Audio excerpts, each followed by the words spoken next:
Three key elements of SEO for news publishers with Barry Adams.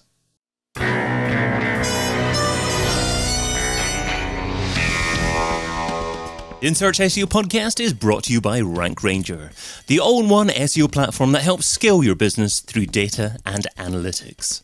Hey, it's David. What makes SEO different for news publishers? And how much organic traffic might you be able to drive as a news publisher? That's what we're going to be covering today with a Springbok supporting Dutchman living in Northern Ireland. He's a specialist in SEO for news publishers at newsseo.io, and he's SEO consultant at Polemic Digital. A warm welcome to the In Search SEO podcast, Barry Adams. Thanks very much for having me, David. I probably should have worn my Springbok polo for this one, actually, come to think of it. Yeah, especially for the audio listeners. That would have been a good one, yeah. But there's video listeners as well, or video viewers, yeah. Well, I'll just say you can find Barry over at polemicdigital.com.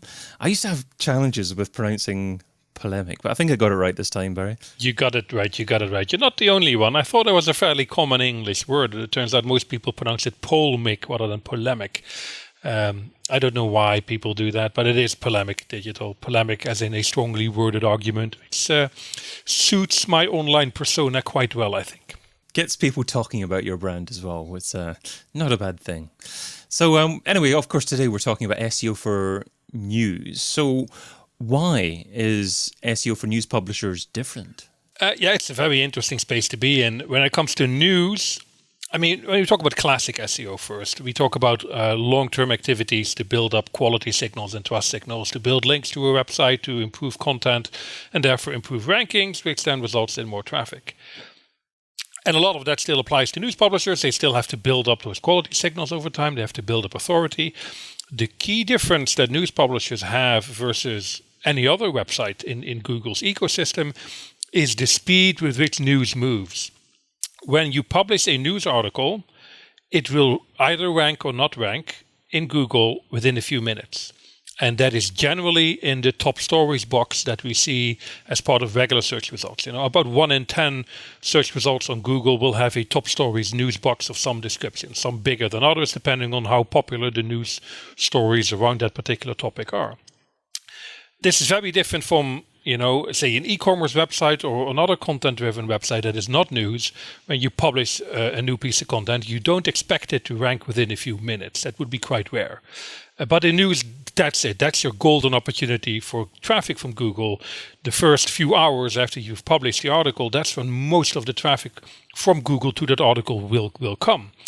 And the shelf life of an article in Google's news ecosystem, which is that top stories box, the news.google.com vertical, as well as the news tab on regular results, the shelf life there is about 48 hours. And after that, the article will drop off because it's not news anymore, and then new articles will take its place. And that's what makes SEO for news so very much different. You basically just get one shot at ranking in Google's news ecosystem. And if you don't manage that, going back later and tweaking the article and tweaking the content, which is just something we tend to do in classic SEO, is almost pointless because the news has already moved on and the article is probably not relevant anymore. So that gives news publishers some very unique challenges when it comes to doing SEO and optimizing for that initial view. So you talk about Google's news ecosystem. How do you actually become a part of that ecosystem as a publisher? How do you qualify as a news publisher? Yeah, that's the tough nut to crack. It used to be relatively straightforward. As a news publisher, of course, you had to be a proper news website. And up to the end of 2019, there was a manual form you had to submit, and then there was some people in Mountain View, California, who take a look at your website and then manually approve you for inclusion in that news ecosystem as a news publisher. Nowadays, however, it's an algorithmic process, which means Google will automatically detect whether or not you're a news publisher and whether or not you should deserve to rank in those news-specific ranking elements that Google has across a wide variety of its surfaces, as we call them, like the News app, the Google app in general, of course, search results, both mobile and desktop, Google News as a vertical, etc., as well as the Discover feed on Android phones and in the Google app on iPhones. That algorithmic inclusion process is very opaque. We don't really know what Google is looking for, besides some very generic recommendations and guidelines that they've put out there, like, hey, be a proper news publisher. Well, yeah, duh. So it's become very hard for websites to consistently achieve that visibility in Google. And only in the last year or so have I seen websites that were not manually approved in the old process starting to get traction in Google News. So it's taken them about 2 years of consistent effort for Google to recognize them as a valid news publisher, as a valid news source whose articles should rank in those news elements across Google's ecosystem. So that's made it a lot harder and created a bit of an unfair playing field where websites that were approved in the old manual process continue to appear in top stories and Google News with no real effort.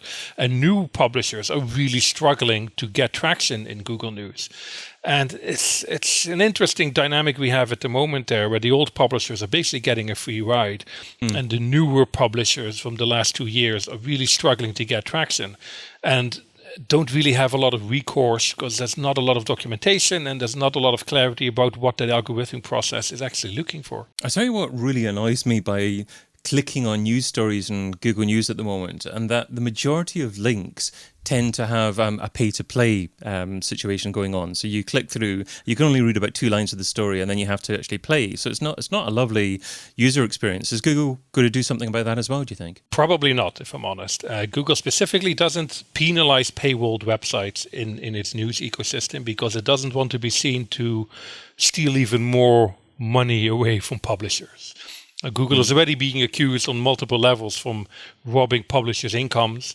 And if they were to say, well, okay, subscription-based websites are not going to rank as high in our top stories and in Google News, then Google would get even more heat from them. And Google is trying to find ways around this with like the Google News Showcase, where publishers that have a paywall can sign up to a model where Google will show content for free to their users of the Google News app. And in return, Google just gives them a share of the revenue. And there's also other mechanisms in place and doing similar things. But yeah, in general search, it is an annoying user experience. If you click on an article and you don't know that it's a paywalled article, there's no visual clue there that it's a paywall article. And then you get hit by the paywall. And then most users will click the back button. But I think Google very deliberately doesn't visually indicate that it's a paywalled article because they don't want to be seen to be favoring free news websites versus subscription model websites in case they get accused of, all kinds of nefarious shenanigans. And the news industry and Google have had a pretty, eventful relationship anyway over the last decade or so. Yeah. So today you're sharing 3 key elements of SEO for news publishers. So starting off with number 1, it's all about top stories boxes on SERPs. Yes, this is always a fun one. When a publisher says we want traffic from Google News, they don't actually mean Google News as in the news.google.com vertical. Because that vertical alone, that separate website, usually accounts for low single-digit percentage numbers of traffic to a publisher, like 4 or 5% at most. They also don't mean the news tab on regular search results. That also is about 4 or 5% of traffic to most publishers. Those top stories boxes on regular search results, that's where the magic happens. That's where most news publishers will get their Google organic traffic from. For a lot of publishers, this can be as high as 40, 50, 60% of their total traffic coming from those top stories boxes. This is in addition to, the social traffic that they get, direct traffic, bookmarks, external links. So Google has a huge influence over the amount of traffic the publishers can get based on whether or not they're visible in those top stories boxes. So for publishers, it is absolutely key that they optimize their articles for visibility in those top stories boxes so that they can appear there. They have a good chance of appearing there when someone types in a given search.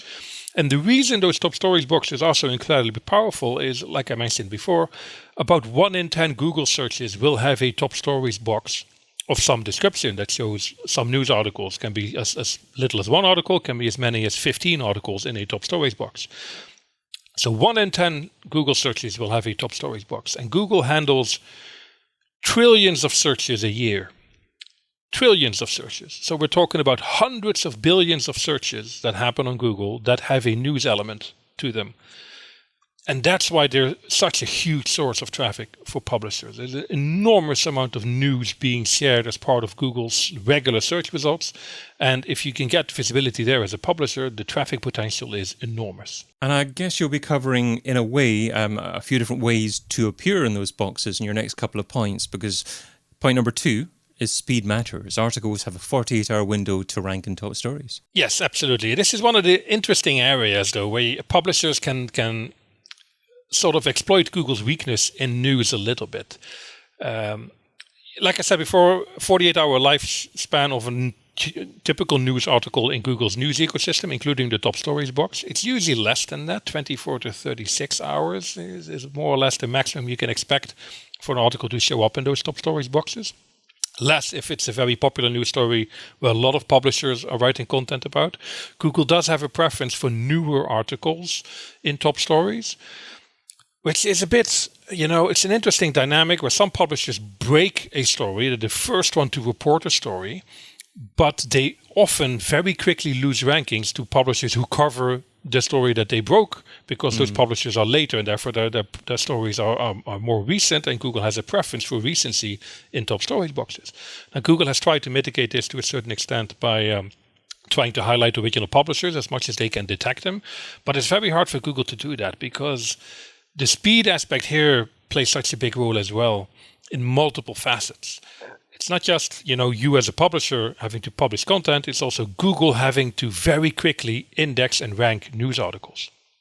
Again, I'll compare this to classic SEO, where Google basically can take its time. When it crawls a website, it indexes new content, it often renders the content in a headless browser to get a complete picture of the user experience. It does all kinds of deduplication and canonicalization, and then says to its index, you can rank this article and on this URL.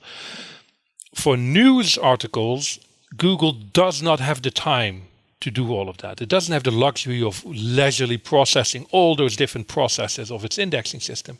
So Google takes shortcuts. Google never explicitly says this, but if you read the documentation when it comes to news publishers, there's a lot of subtle and not so subtle hints that Google has to take shortcuts when it comes to indexing news articles. They specifically say article content should be in the pure HTML source, so it should not rely on client-side rendering, which indicates Google probably doesn't render as part of news indexing. They also say that articles should be original content, and if it's a syndicated article from another source, basically duplicate content from another source, you should have a canonical tag or prevent Google from indexing it. Again, that's probably because Google doesn't have the time to do its own deduplication as part of indexing, because it very quickly has to start ranking articles in its search results. And there's a lot of different hints like this as well that shows that Google basically indexes news articles very, very quickly and doesn't have time to do all these other extra processes that it does as part of its normal indexing of content. So that allows publishers to basically exploit Google systems, because that lack of thoroughness when it comes to indexing news also means there's windows of opportunity there for publishers. Give you a very basic example. When it comes to news stories, Google looks at the URL of an article, URL of a web page, as the unique identifier. Not the headline, not the title tag, not the page content, just the URL. The URL is the unique identifier. Which means if you change the URL of an article, and that is the only thing you change, everything else is the same, headline, content, image, you name it, just change the URL, Google will see it as a new article and will index it and rank it as a fresh article.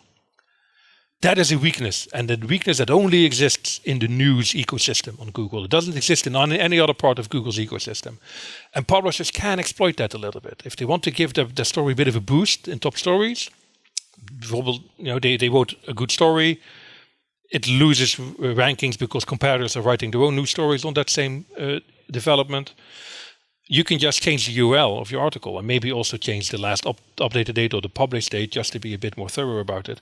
And Google will generally pick it up as a new article and rank it as a new article in top stories. So that's where that speed element comes into play. You as a publisher have to be fast, and Google has to be fast. And that's a very interesting dynamic that makes SEO for news publishers quite a different game for SEO for classical websites. And your point number 3 is that the headline is the key optimization. So what is an ideally optimized headline? What does it look like? Yeah, this is always a fun one. Again, in classic SEO, we look at title tags as a primary on-page SEO element. And in news, the title tag is almost irrelevant. Google looks at the headline, the page headline, the article headline, specifically the headline that is part of the article structured data in the source code. Again, this is because Google has to take shortcuts when it indexes news articles. So it just looks for the H1 tag, if it has one, and it looks for the headline attribute of the article or news article structured data snippet that exists in the HTML source code, which is required. You need to have article or news article structured data in the source code, otherwise Google will not see you as an article.